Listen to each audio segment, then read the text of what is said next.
Começa agora o podcast Agro e Prosa com o jornalista Divino Ronaldo. Esse podcast tem por objetivo falar do agronegócio de um jeito descontraído, fácil e descomplicado. Com vocês, Divino Ronaldo e o Agro e Prosa. O meu entrevistado de hoje será Felipe Bertol, que é engenheiro agrônomo, pesquisador da Fundação Mato Grosso, ou Fundação MT. E o tema da nossa entrevista será: redução da adubação pode ser saída para alta no custo dos fertilizantes.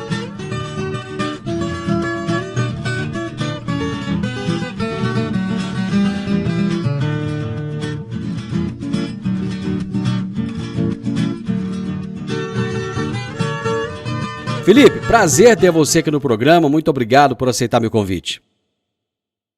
Oi, Divino. Prazer todo meu. Muito obrigado por estar difundindo nosso conhecimento aí pelo Brasil afora. Você está em qual cidade do Mato Grosso? Nova Mutum, Médio Norte. Nova Mutum. Como é que estão as coisas por aí? O pessoal está colhendo? Correria. Colher porque vem chuva e plantando porque também vem chuva, né? Não para, né, cara? Não para. O agro não para, né?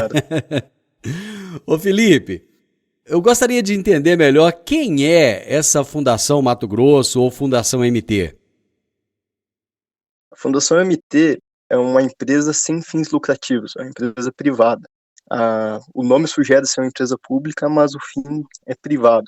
Mas como uma fundação, ela não visa lucro. Então, tudo que tem de superávit, ela é retornado na forma de investimentos em pessoas, em novos projetos, novas tecnologias no campo, para continuar fazendo as pesquisas.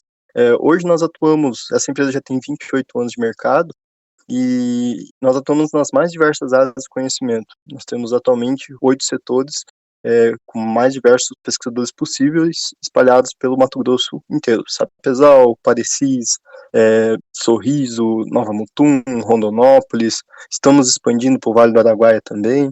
E nessas estações experimentais, onde também ficam alocados pesquisadores, só adicionando, né, Primavera, Campo Verde, Serra da Petrovina, também temos as nossas bases. Tem dos mais diversos protocolos: fitopatologia, entomologia, plantas daninhas, solo, sistema de produção, mecanização e por aí vai. Mas quem são os donos da Fundação MT? São produtores rurais?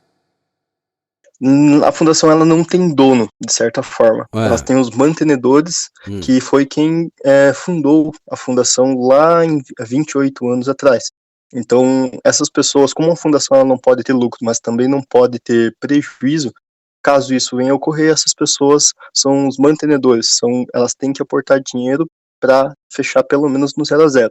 Então, a grande maioria dos mantenedores são sementeiros que vieram lá aos 28 anos atrás e tiveram essa ideia.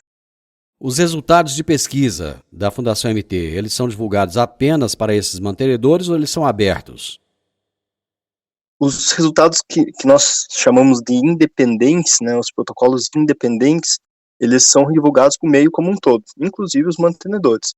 Os resultados contratados, né, por empresas, ou que tem alguns viés dentro de alguns projetos nossos, daí são internos. Felipe, quais foram os principais desafios do agricultor brasileiro nessa safra 2021-22? Então, Divino, a safra 21-22, por enquanto, ela está surpreendendo positivamente. Nós não tivemos muita dificuldade na instalação das culturas, de modo geral, né, no Mato Grosso, de modo geral. As chuvas chegaram cedo, nós conseguimos semear a soja cedo. E em algumas regiões, claro, teve alguns veranicos que atrapalharam um pouco, atrasaram um pouco a semeadura, mas comparado com as duas últimas safras, foram relativamente tranquilas. As últimas duas safras sofreram muita seca, né? Principalmente a safra passada, lá em Rondonópolis, na nossa estação, em novembro, teve 42 milímetros, algo que atrasou bastante, prejudicou bastante o estabelecimento inicial e até favoreceu alguns danos de pragas, como o cascudinho, e nessa safra isso não foi tão intenso. É claro que, ao longo da safra, nós tivemos alguns problemas regionais. Por exemplo, aqui no Médio Norte, na região do 63, que vai lá do Posto Gil até Sinop, mais ou menos, e as ramificações, nós tivemos bastante problema com a anomalia das vagens e também quebramento de haste, quebramento da haste da soja. Então isso tem algumas explicações, a gente ainda não sabe os motivos que está causando esse problema, mas foi um dos grandes problemas e vai continuar sendo provavelmente um dos grandes problemas do agricultor quando a gente fala de soja. E agora tem um problema de chuva na colheita, que quem tá para colher agora está sofrendo bastante, porque já fazem acho que uns 10, 15 dias que chove todo dia. Então tá bem apertado aí a nossa janela de colheita para plantio de segunda safra. De modo geral, é uma safra positiva, no grande maioria do território, ao contrário da safra passada. Mas vamos ver os resultados no final, né, na balança. Bom, olhando para frente, quais são as previsões para a safra 2022-23 em relação aos preços dos insumos, que estão em alta, né? Uhum. A tendência é aumentar, não sou economista, mas é o que a gente conversa no meio, né? Mas a tendência é aumentar e faltar. Ontem estava conversando com um colega meu de plantas daninhas e tentando achar alternativas para o glifosato. Então, como que a gente vai trabalhar para essa grande ferramenta que chegou para nós e a tendência é ela faltar, um preço estiver muito alto, mas buscando um pouco mais da minha área, né, os fertilizantes. Várias notícias aí não deixam nós muito animados, muito em função da falta e dos preços muito altos. A safra passada ela foi comprada relativamente barato, mas 2023, 22, 23 a gente não sabe qual que vai ser esse panorama. E 23, 24 também é assustador. Então, até quando vai é uma incógnita. E nessa sua prosa com o colega aí, para tentar achar um substituto para o glifosato, a que conclusão vocês chegaram? Que o pessoal vai ter que reaprender a trabalhar com pré-emergentes, que é um mundo totalmente novo, principalmente para a minha geração, que foi criada com o glifosato, né? Então, como voltar a trabalhar com os pré-emergentes, posicionamento, são produtos extremamente técnicos, pode danificar a cultura-alvo, como soja, milho, tem períodos residuais muito diferentes. Então, vamos ter que aplicar a nossa grande tecnologia no campo, que é o conhecimento. Então, vai ser uma das principais saídas. Bom, mas de certa forma, se a gente for analisar, Felipe, toda vez que aparece um desafio, é para haver crescimento, né? Não se cresce, não se muda, não se sai do lugar comum se não se tiver desafios, né? Concordo plenamente. A gente busca novas alternativas em todos os problemas que nós temos. E se às vezes não aparecer o problema, a gente não vê as soluções que nós temos em mão, ou engrandecemos tudo aquilo que nós fizemos no passado, que hoje pode amenizar, como é o caso do fertilizante em algumas situações. Eu acho que um dos grandes trunfos que o Brasil tem hoje é justamente a questão da pesquisa, né? Antigamente o Brasil era muito fraco em relação à pesquisa, e hoje não. Hoje nós temos pesquisas muito avançadas, né? Isso. O que a gente preza como empresa e também como pesquisador de solos é ter trabalhos de longa duração, porque o resultado pontual ele tem várias informações que é daquele ano. Por exemplo, se eu fizesse um trabalho ano passado, eu teria resposta a um ano seco, a um ano que teve praga X, praga Y. Se eu fizer o mesmo trabalho esse ano, eu tive um ano úmido, que eu não vou ter praga X, praga Y, mas vou ter problema Z. E assim, qual ano foi melhor para aquela tecnologia que eu estou testando? Bom, ano que vem vamos testar de novo. Num sistema produtivo de rotação de cultura, como que eu trabalho isso, qual que é o benefício? Então, tudo isso é benefício da pesquisa, e fazer isso a longo prazo e ter essa resposta para o agricultor. Olha, nós estamos fazendo há 14 anos isso aqui para você ver que o simples bem feito já traz um grande resultado.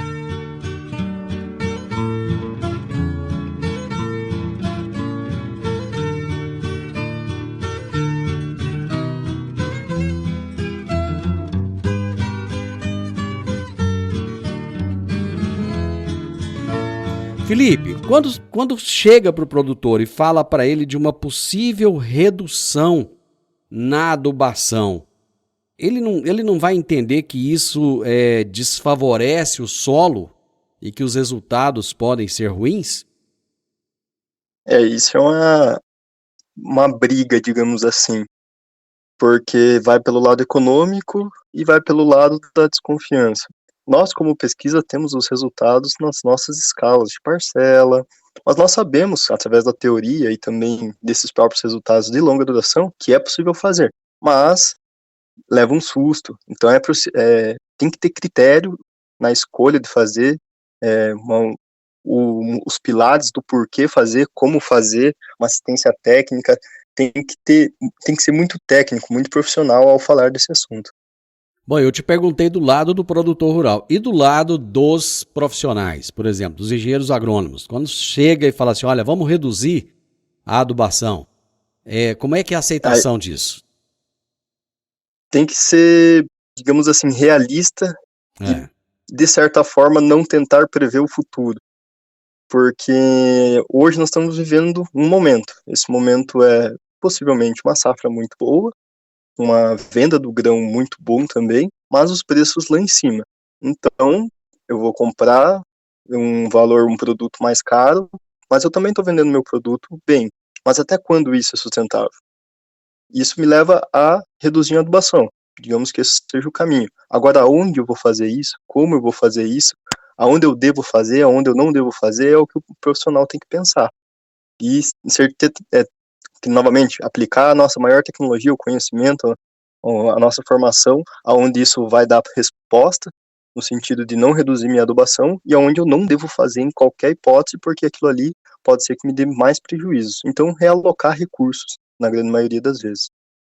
Deixa eu tirar uma dúvida aqui. Eu gosto sempre de me colocar na posição do meu ouvinte que não entende muito do agro, mas que gostaria muito de entender. Perfeito. Não existe uma tendência do produtor rural de sempre achar que quanto mais adubo ele coloca, melhor será a terra dele, melhor será o perfil do solo dele, por exemplo? Isso depende do quanto ele está pagando pelo adubo. É verdade. Hoje em dia, eu acho que esse seria o maior do discurso. Mas, sim, nós, assim, tecnicamente falamos em perfil construído, numa fertilidade construída. A ideia é manter os níveis sempre muito alto, para ter segurança, digamos assim. Só que depende do chão que nós estamos falando, do solo que nós estamos falando, onde que nós estamos pisando. Então, construir ao longo disso do tempo, que era esse pensamento no passado, fez com que nós temos uma poupança hoje em dia em alguns nutrientes. Então, antigamente quanto mais, melhor. Mas também nós vínhamos num sistema não conservacionista, um sistema que revolvia o solo, um sistema que não tinha biologia, que não era estruturado, não tinha às vezes não tinha nenhuma sucessão de cultura, era só soja, pousio revolvido. Então, isso era um sistema que eu perdia solo, perdia nutriente. Então, quanto mais eu colocava, mais resposta eu tinha, e consequentemente isso gerou um pensamento. Hoje já mudou um pouco disso e a gente está começando a trabalhar com esse assunto que nós estamos falando agora. Em função de uma conjuntura econômica, diminuir a adubação é uma saída muito bacana, porque eu já fiz esse pensamento nos anos anteriores, de colocar bastante, de colocar sempre mais, de alimentar, entre aspas, minhas plantas, que o meu solo ele vai estar bem construído, vai estar com bastante nutrientes, que na grande maioria dos casos isso já saturou, já ficou nos níveis muito bons. Agora está na hora de usar isso. Eu não sei como é que está em Mato Grosso, mas aqui em Goiás tem acontecido de haver muita abertura de novas áreas, e áreas que eram tradicionalmente da pecuária e que muitas vezes aqueles pastos não recebiam nada durante décadas. Então era só o gado extraindo da terra ali, logicamente que são solos muito pobres. Tem acontecido a mesma coisa no Mato Grosso ou não? Sim, sim. A nossa expansão na agricultura hoje, nós falamos disso em relação à área de pastagens. Basicamente isso. Nessas áreas é tudo mais frágil, digamos assim. Tu não pode fazer uma redução de adubação num local desse. Tu tem que construir a base da sua casa para depois ter uma casa bem feita. Então, uma correção do solo bem feita. Matar a fome do solo, no sentido de colocar fósforo e potássio, que é esse solo que absorve solo, ele tem uma fome que absorve fósforo, absorve potássio, então ele tem uma fome a ser matada antes de disponibilizar para a planta. Então fazer uma incorporação, um revolvimento bem feito, uma abertura bem feita, é a base principal, o pontapé inicial do futuro, eu continuar alimentando esse solo as plantas respondendo e chegar num patamar que eu não vou ter mais resposta de adubação. Eu simplesmente estou mantendo meu investimento, tudo que eu estou exportando, eu estou repondo na via forma de fertilizantes, que é o que a grande maioria do Mato Grosso faz, mas em área de abertura a gente tem que tomar muito mais cuidado. Um investimento inicial bem feito, digamos assim. Bom, você falou de dar o pontapé inicial. Qual é o ponto de partida para basear essas decisões? Tecnicamente, Divino, nós estamos hoje terminamos os nossos eventos de campo, mas quando teve esse assunto, nós sempre frisamos 3 pilares, basicamente. É análise de solo. Não dá para fazer uma redução de adubação sem saber aonde que eu estou pisando, em que ambiente que eu estou pisando. Como que está os meus níveis de nutrientes, fósforo, potássio, pensando em soja, né, soja, milho, algodão. Como que tá meus níveis de nutrientes? Eu tenho um solo sem alumínio trocável, com alumínio tóxico para as plantas, cálcio e magnésio estão em níveis bons, micronutrientes estão ok. Então, como que está a minha condição do solo? Onde que eu estou pisando? Que ambiente que eu estou falando? Um outro pilar seria a adubação. O meu histórico de adubação, ter isso documentado é muito importante para mim saber o que eu estou aportando ao longo desses anos. E só voltando um pouquinho no outro pilar, né? Saber onde que eu estou pisando não se restringe somente à análise de solo. Ir lá no talhão, ver se eu tenho escorrimento superficial, ver se eu estou perdendo solo, estou perdendo água da lavoura. Isso também é importante para saber se eu estou perdendo nutriente também, se tudo aquilo que eu estou colocando está ficando ali ou está indo embora. Então, ter esse histórico de adubação, principalmente em anos que eu coloquei mais e produzi menos, porque eu estou tendo um gap aí, eu estou colocando mais nutriente do que eu estou extraindo, que foi o caso de das últimas 2 safras, principalmente. E o outro pilar é quais são os meus resultados em produtividade. Histórico, basicamente, está diminuindo, está mantendo, está aumentando, estou respondendo a adubação. Claro que a gente está restringindo fatores aqui, a gente está falando apenas de fertilizante, mas no ambiente de produção a gente tem água, nós temos manejo fitossanitário, plantas daninhas, entre outros tipos de influência sobre aquela produtividade, né? Mas se eu estou fazendo uma adubação X e está me respondendo, e na minha análise de solo tenho níveis baixos, eu tenho que ficar alerta. Agora, se eu tenho tudo muito bom, estou fazendo minha adubação já constante por um bom período de tempo, opa, aqui é um ambiente que talvez eu possa reduzir. Então, tendo esses 3 pilares de nível técnico, tem alguns outros critérios que eu posso falar mais tarde, mas isso é digamos assim, é o mínimo que nós temos para fazer essa prática de redução. Agro e Prosa, falando do agronegócio de um jeito descontraído, fácil e descomplicado.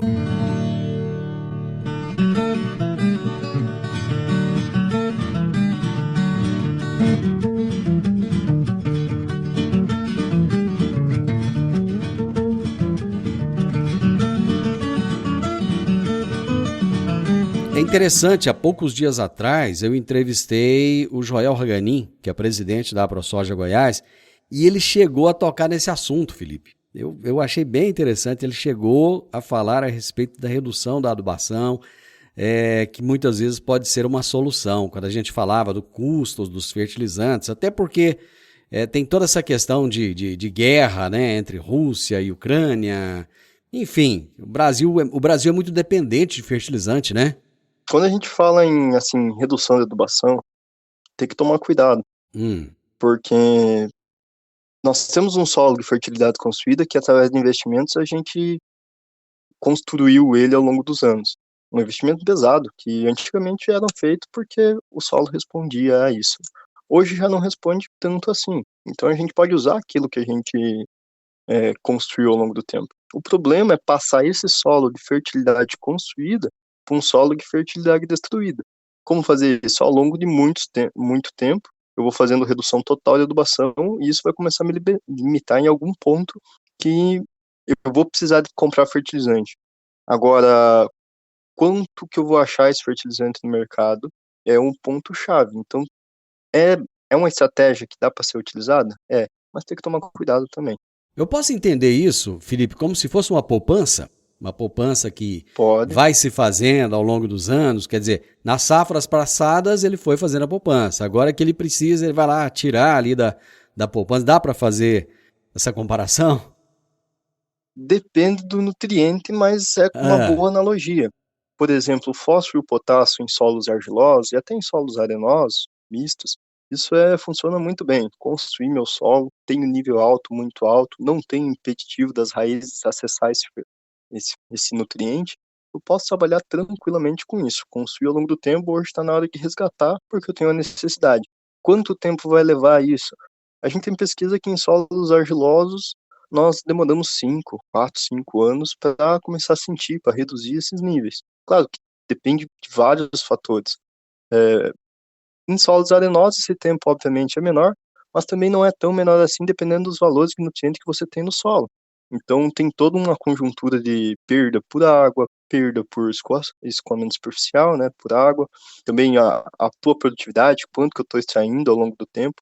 Então, quando você faz uma estratégia de redução total da adubação, você tem que ir lá no campo, ver o que está acontecendo e também saber, estou produzindo bem, mas estou exportando também. Então, uma hora, isso pode vir a me cobrar. Então, é esse um ponto bacana de falar de poupança, que é diretamente. Você tem aquele dinheiro, se tu retirar, você sabe que não vai ter mais. Então, novamente, você vai ter que repor se tu quer manter aqueles níveis futuramente. Se não esgotar, se não, eu não tiver começar a ter mais dívida do que dinheiro na conta, eu tô tranquilo. Agora, o problema é quando eu vou precisar.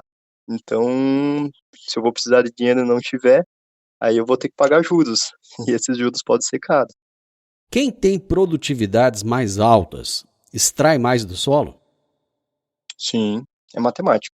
O grão, o grão tem quantidades X, Y, Z dos macronutrientes, micronutrientes. Estou produzindo mais, estou exportando mais. Você, lá atrás, nós falamos de abertura de área, tal, você falou dos cuidados que tem que ter nessas áreas de abertura. Eu gostaria de falar um pouquinho mais a respeito desses solos mais frágeis, principalmente com textura mais arenosa. Quais são os cuidados que se deve ter?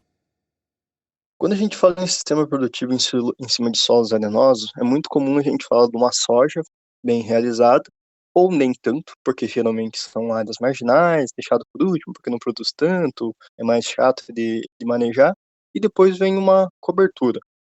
É, não é tão comum assim ter sistema soja-milho, soja-algodão, mas acontece que tem em alguns anos. Faz um sistema de rotação de cultura, que eu boto coberturas na segunda safra, depois entro com milho, para ter um valor agregado em cima desse milho. Principalmente com os valores que nós temos de milho hoje. Mas quando eu falo que solo arenoso, e por isso que eu puxei a parte da cobertura, não é fazer uma cobertura qualquer, é fazer uma cobertura, porque esse solo ele é muito mais propenso à perda tanto de nutrientes quanto de água. Então, ter uma cobertura, hoje no Mato Grosso nós falamos bastante de braquiária, uma baita Uhum. planta, uma planta com uma capacidade extremamente importante de ciclar nutrientes, principalmente potássio. Então, quando a gente tem essa palhada, essa bomba de baixo para cima de potássio, a gente já começa também a falar em redução de adubação. Então, se eu faço uma cultura bem feita, tenho meus níveis alto e muito alto, eu tenho um acréscimo muito bacana desse potássio que vem dessa braquiária. Então, a gente consegue também reduzir um pouco. Claro, nesse ambiente, o potássio é mais móvel, então posso ter um problema. O fósforo, lá no Campo Novo do Parecis, na estação da ProSoja, você técnico, eles mostraram trabalhos que um protocolo demorou 3 anos para começar a ter perdas de produtividade em função de nada de adubação de fósforo. É claro, nós estamos forçando a barra lá, mas olha que interessante, num ambiente mais frágil, que tinha um nível alto, muito alto, demorou 3 anos para sentir. E se eu fazer uma redução não tão generosa assim, fazer uma redução de 25%, quantos anos vão levar para chegar, né, para chegar a ter um problema de produtividade? Então, solos arenosos seguem a mesma lógica de solos argilosos, com maior atenção, maior critério. Então, e lá o bem feito é primordial. Tem que fazer bem feito, não pode deixar para escanteio, porque senão as perdas são grandes. Bom, você falou de planta de cobertura e pó de rocha. Nós temos alguns trabalhos de pó de rocha. O problema dele, em a grande maioria dos casos, é a solubilidade dele, que Hum. demora muito para disponibilizar o potássio, no caso, que é basicamente os principais produtos que a gente já trabalhou. E a gente não tem um deadline que fala assim, vai até aqui, ele disponibiliza tudo até aqui. Então, às vezes a planta tem deficiência de potássio em um ambiente com substituição total por KCl, por ter aquele produto que na sua composição tem potássio em grande quantidade, ou é equivalente à dose de KCl, só que ela não está disponível à planta. Então isso começa a ser um problema, principalmente nesses ambientes. Bom, só para a gente finalizar, que critérios o produtor deve levar em conta para ter clareza se reduz ou se ele tira a adubação? Além dos 3 pontos técnicos que eu já comentei, né, uma análise de solo bem documentada, aonde que eu estou pisando, conhecer meu ambiente de produção, o que eu estou fazendo, adubação, e o que isso está me trazendo em resultado, meu histórico de produtividade, tem alguns outros critérios que é muito importante. Não tentar prever o futuro. Porque quando eu precisar de adubação, se eu fazer uma redução total, eu posso não encontrar esse adubo num preço que vai ser bacana e eu vou ter que reconstruir esse solo. Então, fazer uma estratégia de redução e adubação com consciência. Dá para fazer tudo nesse ano? Sim, mas ano que vem, como que eu vou fazer isso? Então, cada um tem a sua realidade dentro da fazenda, uma estratégia bacana de ser feita é que ano passado não produziu tudo aquilo que a gente esperava e colocou de adubo para fazer simples lógica de reposição do que eu iria exportar, então eu tenho um gap de nutriente, tem um nutriente que ficou ali. Então, essa safra eu posso fazer essa redução que eu, pensando que eu não produzi as minhas 60 sacas, digamos assim, produzi 50. Então eu tenho 10 de gap. É uma redução interessante, ajuda na economia e te dá segurança. Mas também isso nada mais vale se eu não tiver um acompanhamento e uma assistência técnica de qualidade, não tiver uma amostragem de qualidade, uma distribuição de fertilizante de qualidade. Se eu tiver uma lavoura fachada, isso vai me trazer um prejuízo para consertar. Então é um critério bacana de se tomar uma tomada de decisão. E pensar que o futuro, ninguém sabe o que vai acontecer, né? Então se eu tirar o pé totalmente agora e depois, eu vou ter esse adubo em preços equivalentes, como que eu vou repor esse nutriente posteriormente, ou não vou repor, meu nível continuou alto, e isso é muito importante. Fiz a prática, ir lá acompanhar, análise de solo, saber o que aconteceu, passei dos níveis críticos, bom, agora eu tenho que colocar adubo, senão eu vou começar a perder produtividade. Então, ter essa noção do que eu estou fazendo, o que eu estou produzindo, e o que meu solo está respondendo, o que minha análise de solo, minha paisagem está mostrando para mim. Felipe, show de bola a sua participação. Excelente, adorei. Eu tenho certeza que os nossos ouvintes, os produtores rurais, os profissionais, engenheiros agrônomos que estão ouvindo, também curtiram. Muito obrigado. Estamos aqui sempre à sua disposição. Eu que agradeço, Divino. Também agradeço a todo mundo da Fundação Mato Grosso que dá suporte para nós conseguirmos vir aqui conversar contigo, falar sobre esses assuntos e também precisar, pode contar conosco. Você ouviu o podcast Agro e Prosa. Se gostou, compartilhe, recomende e nos siga nas diferentes plataformas de podcast.